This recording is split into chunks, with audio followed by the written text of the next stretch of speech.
Hey, everybody, welcome to today's episode. I am thrilled to have two movie producers on the show today.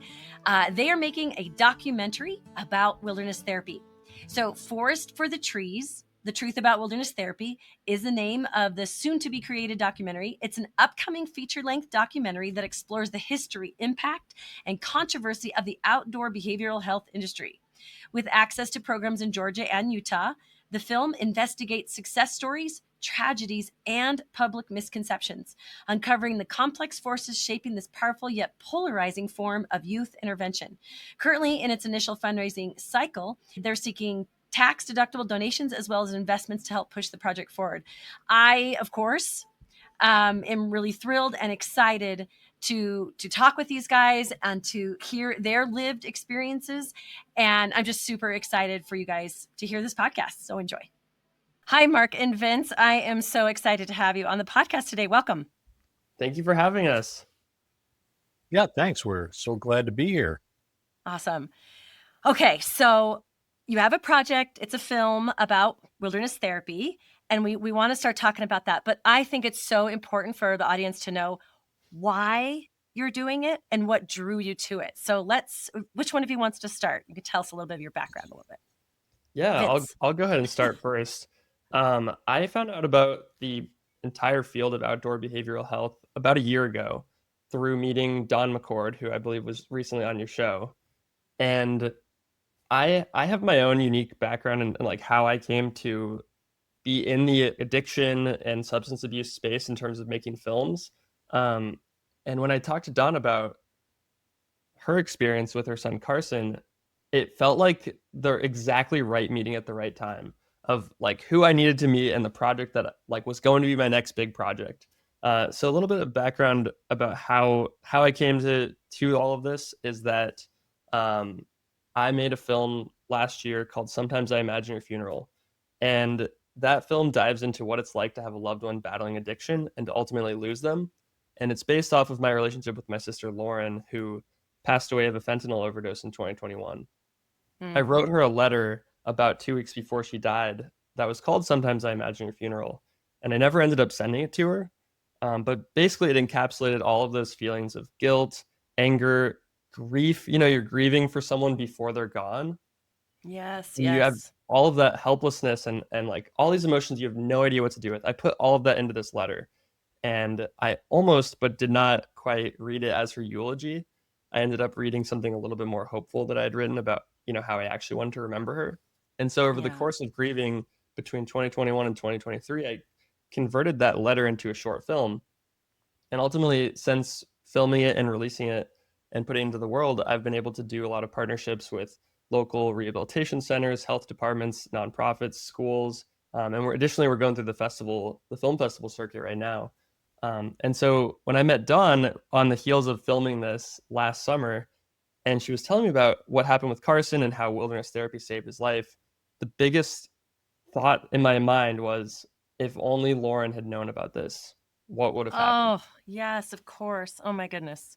So long story short, we started conversations about what could a film project look like about this space, which is, I think, a really misunderstood field. And I'll let Mark pick up from there on, you know, where he comes from and like how we started developing this idea. Okay. Well, just really quickly, I'll say that I'm a parent coach, so I come from this parent point of view.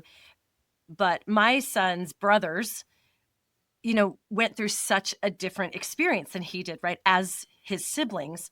And I think there's so much space just regarding your film about Lauren for the siblings' voice to be heard. And I am so excited for that and really just excited for the siblings' voice to be heard and to be felt and seen. I just think it's such an important piece that many of us in the field talk about, like, how do we involve the siblings? What can we do for them? And so thank you for that. I just wanted to say thank you for that project. And I'm excited to see it. I really appreciate that. Every single time we do a screening, someone comes up to me afterwards and tells me that their brother or their stepson or their mother-in-law or like someone close to them has been affected either in active addiction or has since like passed away from their addiction. And it's been a really healing process for me to get to express how I feel and how I felt battling, like with Lauren's battle with addiction, and to kind of heal from that. So it's something that people don't really want to talk about. It's something that when I was going through it with Lauren, I didn't tell anyone what was going on with Yeah. me. And so with that project and with our documentary, I think the biggest thing is just let's talk about it. Yes, very much so. I think there's gonna be a lot of siblings excited to hear that piece. So, okay, Mark, yeah, tell us about this, how you got into this new documentary. Yeah, thanks, Beth. Actually, Vince and I met in 2023 at the Indie Film Fest in Indianapolis with two completely different films, none of which we've talked about. Hit it off, we're hanging out. And then Vince mentioned to me that he was doing Sometimes I Imagine Your Funeral. And, even the first weekend he and I met, he had shared with me what happened with his sister. And I sort of shared with him my own personal experience in my family with addiction, and it runs rampant in my family. And so when he started to produce Sometimes I Imagine Your Funeral, I was a small part in helping him out with it, and we hit it off. In fact, a couple things. This is a coincidence. I have a narrative short that's nothing to do with addiction, called The Funeral Photographer, which is like a little Twilight Zone episode. And so that's why Vince and I met at that festival. And in fact, Vince and I here in Southwest Michigan, we did a charity event where we showed both of our films, did Q&A, and raised money for an addiction and crisis intervention facility just north of me in St. Joseph, Michigan. Oh, that's amazing. Yeah, and he and I were just out in LA at a film festival a few weeks ago, and Vince doesn't like to brag about himself, so I get to brag about him. Perfect. So his film, Sometimes I Imagine Your Funeral, won Best in Fest out of all categories of short films just a few weeks ago, and he's just keeps rolling with festivals. So That's when awesome. he talked to, so congrats to my Congrats, Vince. Yeah. Thank you. So yeah, when he talked with Dawn, he said there was a couple people he thought of, both creatively and also based on life experience, that made sense to be part of Forest for the Trees, The Truth About Wilderness Therapy, which is our film. And so we've been, and as soon as he talked to me, I was in. And just to add a little bit, we have a very growing team. We have about 7 people on the team so far. One of whom is a filmmaker I met at the Catalina Island Film Festival in 2023, Christopher, and he did a film where he interviewed a woman whose both of her parents were Holocaust survivors. And we saw that film there. And so, of course, when Vince and Dawn approached me about this project, I was like, I got to talk to Christopher. So he is also part of this team. So it's, as much as, addiction is a family disease and it just doesn't affect the sufferer, solutions that come out of that can also be, can spread and be contagious. And that's what's happening with this project. Yeah. So that's how I got involved. Oh, that's awesome.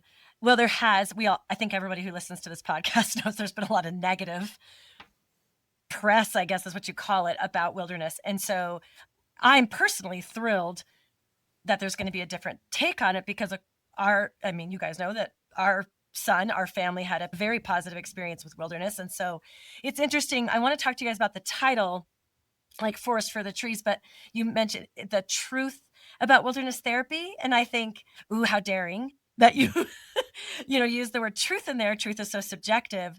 Can you just talk a minute about what that means for you guys?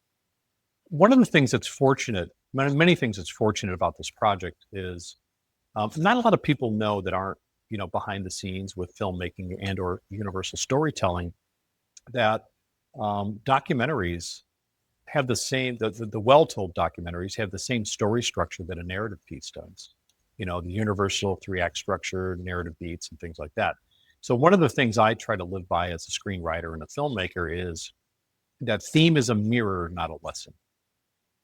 And so when we talk about this idea, Forest for the Tree, the truth about wilderness therapy, I want to quote Dr. Will White, who's part of our team as well. We were on one of our weekly meetings, and I can't remember who we were talking with, and I said, we want to tell both sides of the story. And Dr. Wills said, we want to tell all sides of the story. So I really appreciated that that perspective, and that's what we're bringing. So when I say the theme is a mirror, not a lesson, we're not trying to bring our thoughts on what wilderness therapy is. What we're trying to do is bringing the perspective that let's tell all sides of the story and let the viewers do the math in service of smashing a thing that's pervasive in our society today, which is all or nothing, black and white, right, wrong thinking. Mm-hmm. And what we have seen in our now year-long preparation and investigation for this project is it's universal in our world, right? We take oftentimes a negative and define an entire field or define an entire person by that. So that's really the only, at least from my perspective as a co-director with Vince, that's one of the only themes that I think I'm bringing to this project is let's look at the truth and not be all or nothing. Right? So hopefully that answers your question, Ben. Yeah, oh, that's amazing.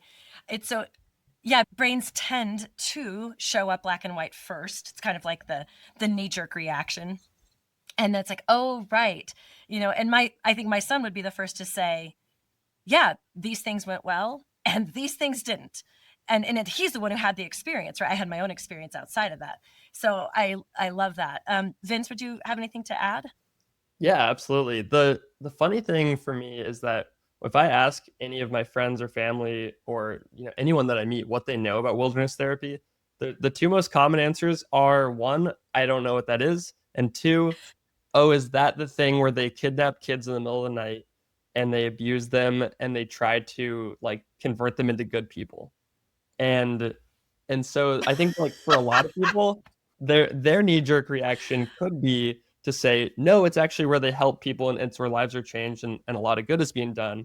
And for us as documentarians and for boldly trying to tell the truth about wilderness therapy, that does involve acknowledging, there have been programs that were mismanaged. There are abuse. There are people who have died in these programs.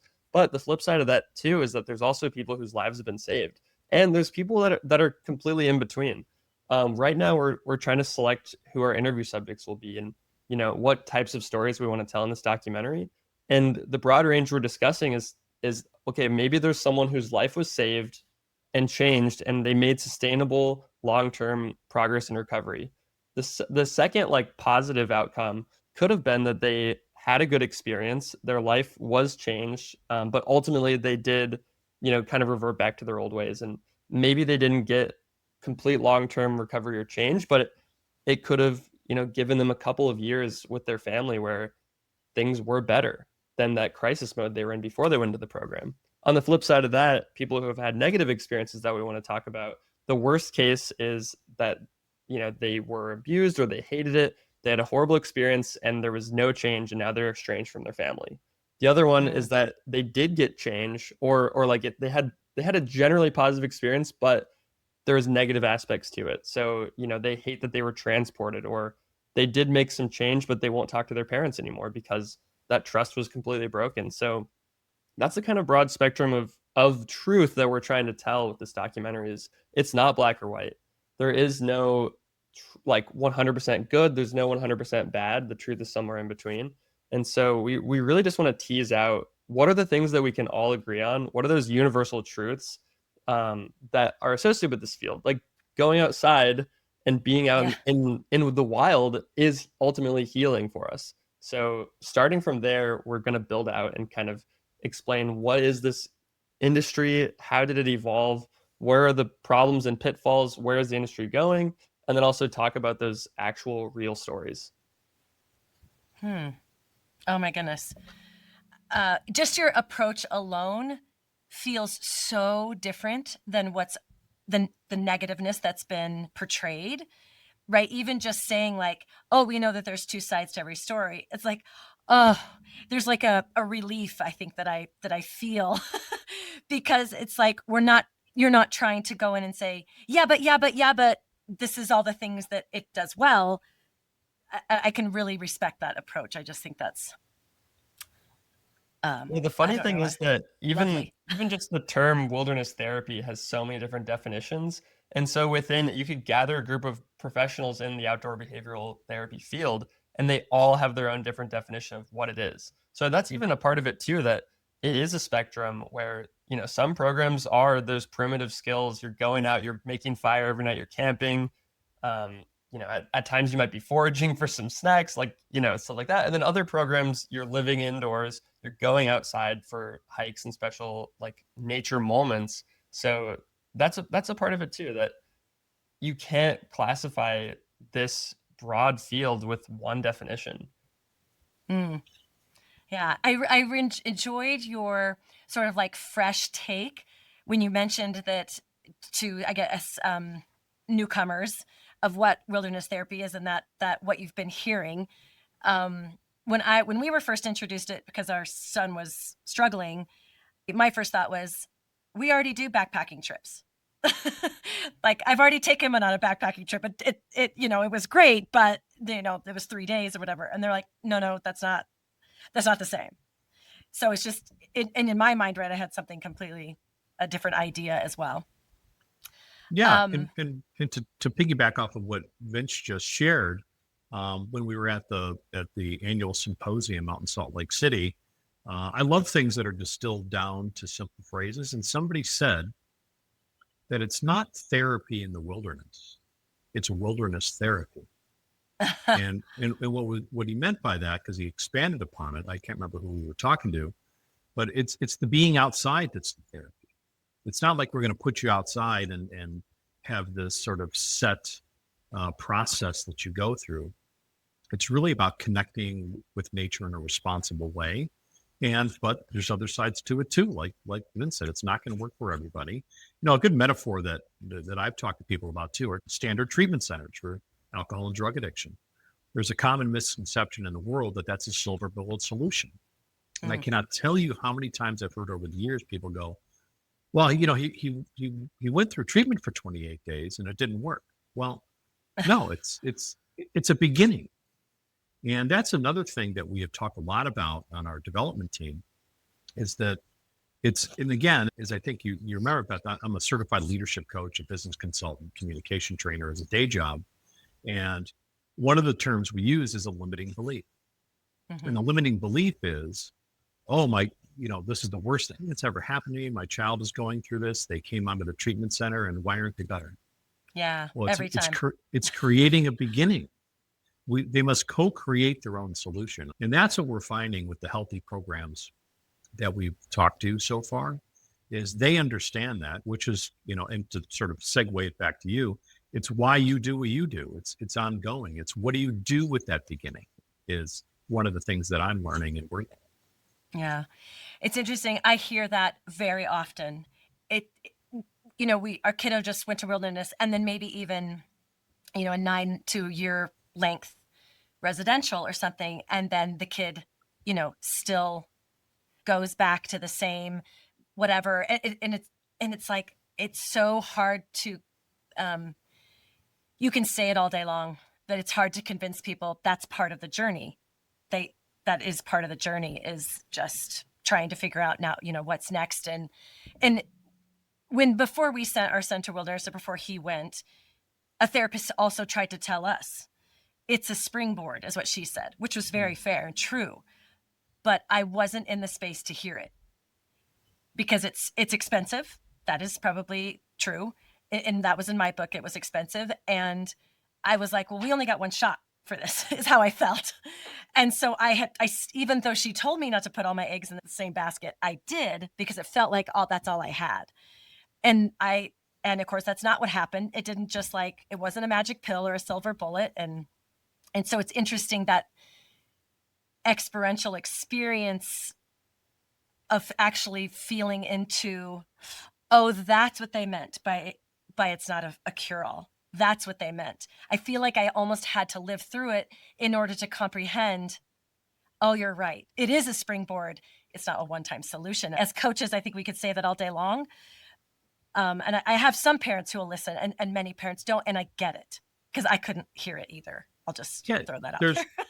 Yeah, I love all that, because it ties directly to what I do professionally. And I've unconsciously collected phrases over the years that are bite-sized, valuable reminders of what you just said. And one of my favorites is, I cannot think my way into a new way of living. I have to live my way into a new way of thinking. And that's what you just talked about. And not only for, what can be perceived as the most important part of this conversation, which is the suffering child, but that's what you had to experience. And when we're in that high state of anxiety and fear, it doesn't care about facts. We Yeah. can bombard that with facts all day long, but it's like, it's like the Enterprise's, deflector shield. It just can't make it through. Yeah. So it's really about engaging, building a relationship, listening, so that one takes an action that they don't even know will work to change their life. And I love the fact that you tied it to not just to the person who's suffering, but to the entire family and everybody involved. Right? Yeah. Yeah, that's actually one of the second core truth that we're building our documentary around of. The first one being nature is healing. Just being outside is like really healing to the soul. The second fundamental truth that we're working off of that I don't think anyone can disagree with is that if your child is suffering, if they are injecting themselves with drugs, or they're locking themselves in their room and they won't go to school, or they can't get off of their phone, or they have too much anxiety, to even do anything, if they are in this really horrible state, you as a parent will do just about anything to save your child's life. For me, there was a moment where a couple weeks before my sister died, right around the time when I wrote Sometimes I Imagine a Funeral, I remember I was on the phone with my dad, and he was at home. My sister, she was 26 at the time. She was living with him, and I heard her banging on his door in the background of the phone call, yelling at him. She wanted him to take him somewhere so she could get pills or get something that she needed. And I remember asking him, because Lauren had been through, about a dozen rehab programs. She'd been revived from overdoses 12 or 13 times at that point, maybe more. And I asked my dad, what, out of all the possible options of what we could do, what do you see as a solution for how she could get help? And I remember so clearly my dad saying, as Lauren's banging on the door in the background, I don't know. I can't think of anything. And so for when I hear people criticizing parents for making the choice to send their child to wilderness therapy, even if it does lead to a horrible outcome, I just can't understand as a human, fully blaming those parents for making what they see as the only decision they have to save their child's life. Whether or not it works or whether or not their kid hates them afterwards, I just can't ever blame those parents for making that kind of decision. And so we're really trying to approach the film with that kind of empathy. And with all of our subjects, whether they hate wilderness therapy or whether they love it, approaching it with that, you felt like you were in the corner, backed into a corner, and you had no idea, what would be the solution. So yeah. And I do wonder what would have happened if my dad had said, well, there's programs for young adults like this. And if we had gone down that route, maybe we would have gotten some more time with Lauren, maybe not. But yeah. That's that impossible what if, right? That's a tough one for sure. I really can appreciate wanting to bring out the empathy for both, really, for the struggling kiddo, right? And for the parents. And you, kind of what you're saying before, Mark, you will never know what that's like until you have a child that is that deep, or that much pain, and you don't feel like there's any other way. That is a feeling that you can't pretend it, right? It is extreme. I've heard so many parents say,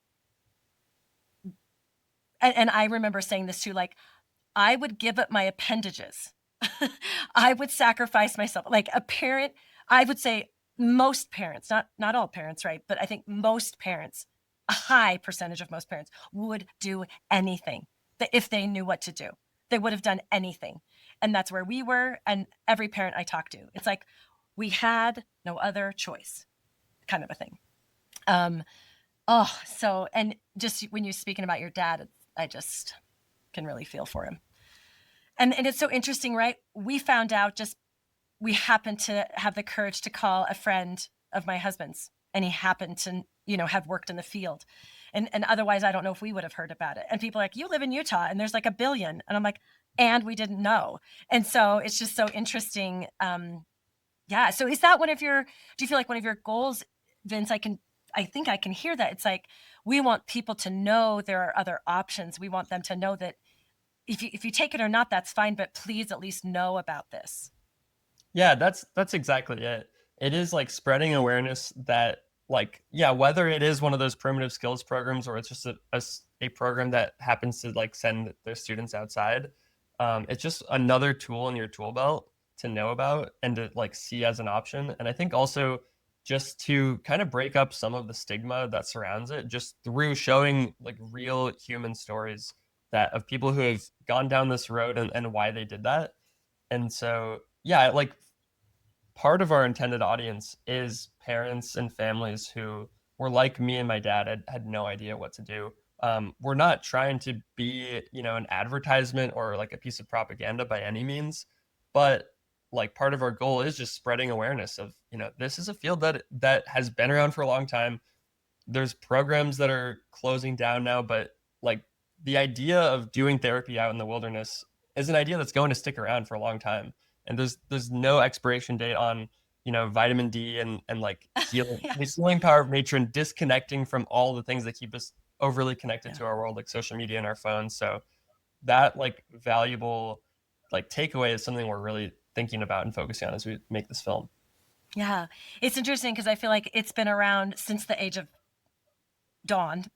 man, going outside, and it used to be part of our regular lives.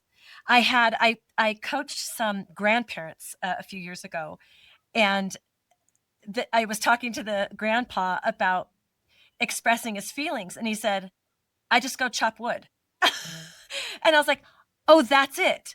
That's exactly right. That you just go and chop wood, and he's able to process through, and he doesn't need, the I guess more modern ways of maybe expressing emotions because he has a way to process." And so nowadays, we have drifted inwards inside, and it feels like this isn't new. Going to the outdoors to heal, or you're right, standing in the sunshine, this natural circadian rhythm, like that's been around for quite a while. So That grandparent could have just as easily said, "Oh, I go outside and practice meditation." yes, Is exactly. essentially what he said. And having studied some of this history is, prior to sort of the Eastern philosophies of meditation making its way into our culture, the old definition of meditation in the 1800s and before was tied to contemplation, right? It was focusing on a singular thing. It's not just clearing our mind and sitting and, cross-legged. And so that's what I hear when I hear that story of this grandparent, right? What do you do? Oh, I go out and I chop wood. It seems so simple, but it's universal. And what I'm learning about these outdoor behavioral health programs, wilderness therapy, et cetera, is it creates an extended environment where one can do that. Yes. Now, that's the beginning. And to highlight what Vince said, this is not a pro-con wilderness therapy documentary. It's like a parent who is like Vince's dad, who has no options. It's not fair to that parent to have an entire field defined by a handful of bad experiences and programs. At least put it on their radar as an option. Yeah. And then investigate, find the right ones. Does it make sense for you? All wrapped in stories, as Vince said, but also wrapped in stories of those who have dedicated their lives to this field, right? Those who've chosen to spend their lives trying to make people's lives better. And I think it's important to highlight that as well. Yeah, absolutely. If the audience goes to see your film, what one feeling would you like them to like walk away with? That's a great just question. Share. Looks like Vince is thinking, so I'll just give you what happened off the top of my head. Sorry, that was I just thought. Forgive me because I'm going to give you 3 words: Okay. Connection, empathy, and hope. Okay. Is there a reason why those 3? Like, what comes to your mind when you think of those? Well, connection is independent of their own experience that they bring to the viewing, and their own preconceived notions. I want them to feel connected with those that are part of the documentary. Oh, yeah. Empathy in that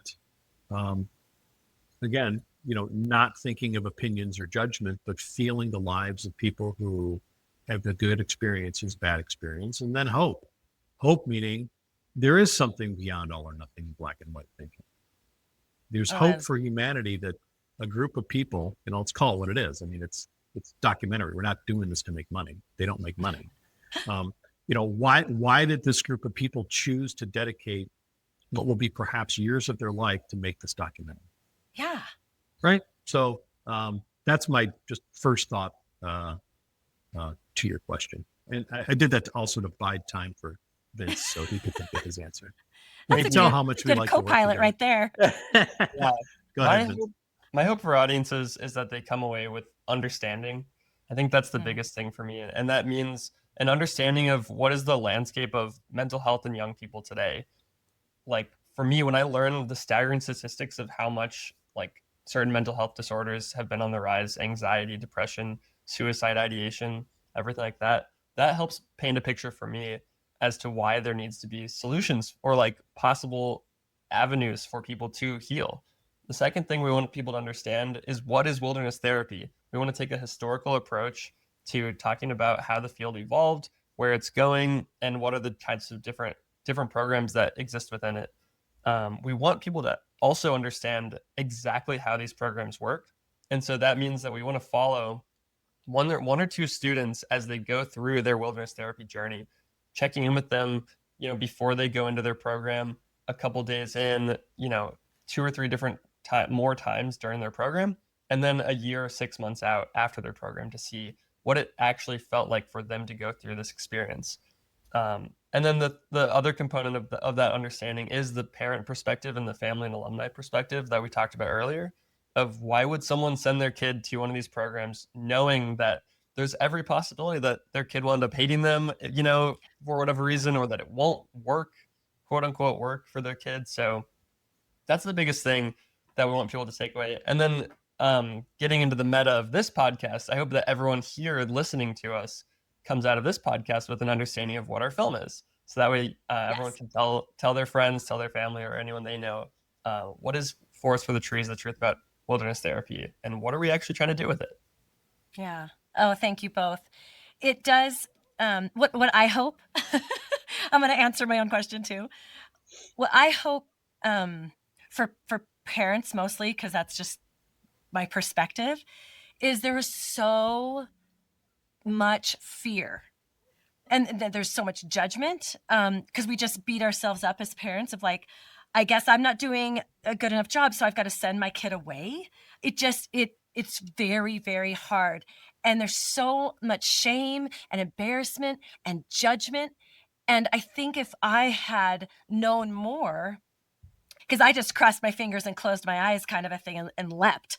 And thank goodness, right? We did. But I'm hoping for that piece of understanding, that piece of like a little less unknown, hearing some stories like you guys are saying from a few different perspectives. You're not going to just like, hey, here's all the, blue sky positive experiences from everybody. Like we're really going to look into different outcomes and whatnot. And I'm really, truly grateful for some place that I can send even parents to like, hey, go watch this film and let me know your questions, to actually use as a resource for even a coach, like someone like me that I can say, hey, so I'm looking forward to that. I just want to say, I think that's going to be really cool. Okay, can you help people understand some of the processes of making a film and where you guys are at in that process and is there a place for people to get involved? What does that look like? And Mark, you said something about a couple years, and for a layperson, they're like, wait, what? Why would it take a couple years? You know what I mean? So can you kind of help us understand that? Yeah, sure. I'll just say a couple things and then, throw it over to Vince to talk about that. I want to forget to say one more thing though about the families. Please. I know a lot of people that are in recovery, and I know a lot of people that are parents that are people in recovery. And one of the things that non-action does in that world is sometimes a parent or family can help somebody hover above their bottom, which can actually easily lead to death. So one of the things I hope that your parent listeners have is, taking action to the best of your ability with the information you have at the time is the right solution, even though it's not clear, right? So I think that that's an important message just for the subject of your particular podcast. Yeah. Thank you for that. You're welcome. So, as far as the filmmaking, yeah, it's surprising. The short films that Vince and I have done, can take a year to 2 years. And like my film is like 16 minutes. Right? So it's, oh, that's surprising, right? Yeah, preparation, pre-production, production, post, color, sound, working with a composer, editing, all of those things take an enormous amount of time. Now you add to it with traveling throughout the country, interviewing multiple people, research, all of those things. So let me turn it over to Vince to add to that as far as from a filmmaking perspective. Yeah, most of the films that we hear about or see in theaters, like these big blockbusters, those projects can take years to make. Those are even big studio tentpole movies with hundreds of millions of dollars in their budget. So those movies, like the superhero movies, that they could be filming 100 days out in Budapest or wherever they film. Independent movies, which are like those smaller budget, 100,000 to like $10 million, those are working on much tighter budgets. And those independent like narrative films could take 2 weeks, 2 months maybe to film. A documentary, whether it is studio funded or if it is independent like our project is, you can have an even larger time scale. You could shoot a documentary in one day if it's about one specific event, or if you have such a grand scope as we do, where we want to follow people through a process and follow them beyond their wilderness program and see what happens after that. You could be filming for on and off about 2 years. And so with our project, just to give a bit of a scope of where we're at, right now we are in our fundraising process. So we've identified most of who our interview subjects will be, where they are in the country, and then logistically, how many days of shooting will we need? Where will filming take place? How will we get our crew there? Will we find local crew? Will we fly people in? And so that's how we kind of formulated our budget. And so now the hardest part for an independent film is, where does that money come from? So we're looking for generous donors to make tax deductible contributions, potential investors. We're applying for grants. And so once we have enough money, like we don't need to fund it 100% to start filming, but we need to fund it to a certain point to get us off the ground so that we can hire on our cinematographer, our sound operator, all of those crew members who will make this film a reality. And then we're going to start going around the country. We're going to go to, up to Connecticut to interview Dr. Will White and get the historical perspective on wilderness therapy. We want to go to programs out in Georgia, some out in Utah, and start to kind of get the ball rolling on interviews. And I think even then, like once we have something to show for it, hopefully fundraising will continue to get easier as we go. And then with the documentary, which is different than a narrative, is that you start out with a script. Generally with the narrative film, documentaries start out with some sort of their equivalent of a script, an outline, questions you want to ask people. But unlike a narrative feature film, you could end up with hundreds, if not thousands of hours of footage. And from that giant block of marble of the footage, you have to chisel out your story, and you could shape it in any number of ways. So that is the reason, like filming taking place over 1 to 2 years, editing possibly taking longer. That's why we're talking in the scope of a couple of years on the optimistic end. But we're really excited for what we're going to be able to do and what we'll uncover through the process of filming. Yeah. Yeah. Oh.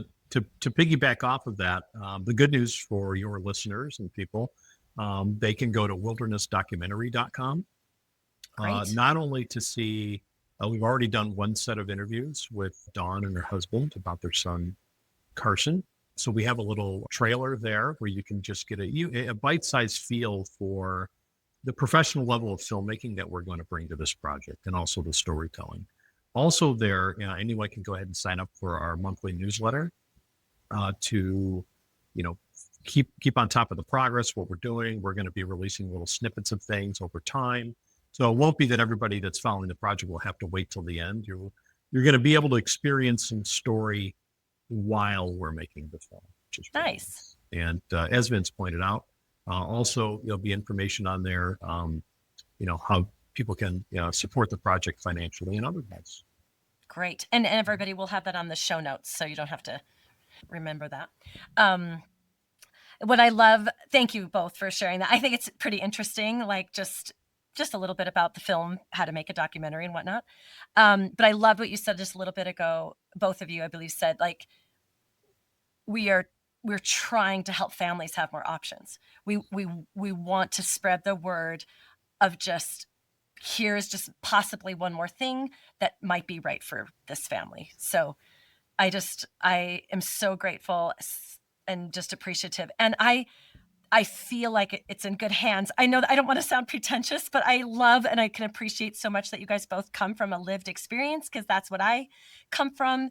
And so I just appreciate that. And like you had said, like this is dedication is what this is. Yeah. It's like, okay, this is what we're doing. This is what we're choosing to do with our lives for our, for a time right now. So that's pretty cool. Yeah, and a brief shout out to the rest of our team, Oh yeah. Catherine and Christopher and Dawn and Will. And think about that. We're like, what is it, Vince? 8 or 9 months. We meet weekly to talk about this. So yeah, go ahead. What were you going to say, Vince? I was just going to say that filmmaking is a huge commitment. And for me, there's no question of, if I could do anything, I could, if I wanted to make a lot of money, I don't think I would be making films. I'm making films because I love it and I can't imagine doing anything else. And I think that goes for all of us involved, that this is a passion for us, and telling important, powerful stories is my mission and our mission. So we're really excited. Like if we wanted to convert time into money, we would not be making a film like for ourselves. We are doing this because we love it, and because there is a really powerful message here to be told that we believe that we have a responsibility to tell. Oh my goodness. Thank you so much. I couldn't agree more. I'm in. That's awesome.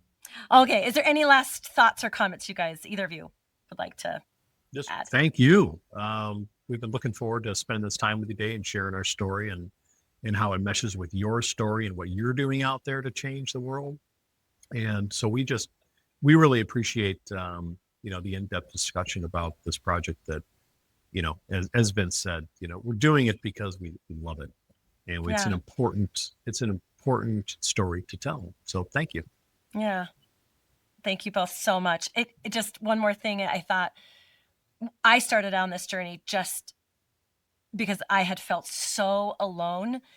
And this is one of the things that will help people just feel like, oh, I'm not the only parent suffering. I'm not the only kid suffering. Like, we can just unite as humanity and help each other out. So I appreciate that. All right. Well, thanks you very much for being here, and you guys take care. Thank you so much. Thank you. Bye-bye.